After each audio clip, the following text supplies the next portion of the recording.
धरा के रोवतारू जान काहे भीरी हमारे आके। शादी के है हाथ में धरा के रोवतारू जान काहे भीरी हमारे आके। हमरा से दूरी बना के लगे दूसरे के हो जइबू का हो। जान जान कहत रहू जान तू हमार, अब जान लेके चल जइबू का हो। जान जान कहत रहू जान तू हमार, अब जान लेके चल जइबू का हो।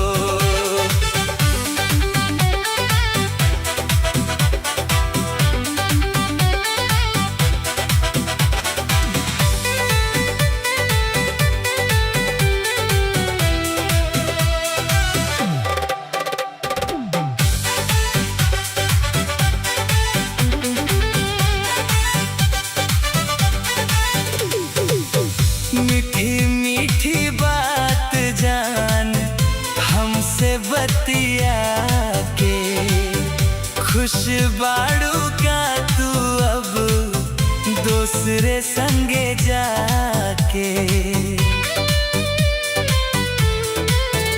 तोहरो दिलवा रोई जब प्यार के करो से होई। दोस्त हम तो हार काहे दी जब किस्मत में ही है ही बाहो।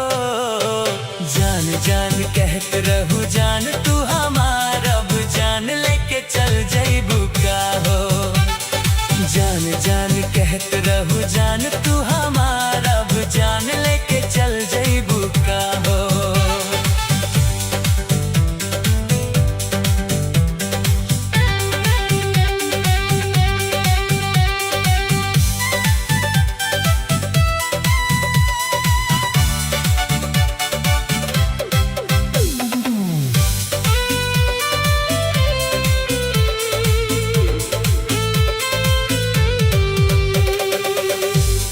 ही तरहू हमार दुनिया जहान हो।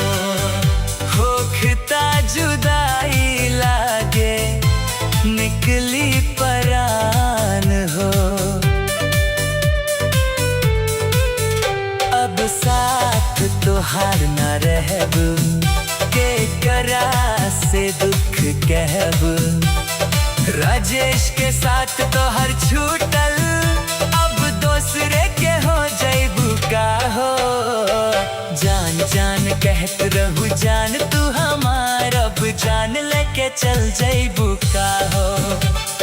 जान जान कहत रहू जान तू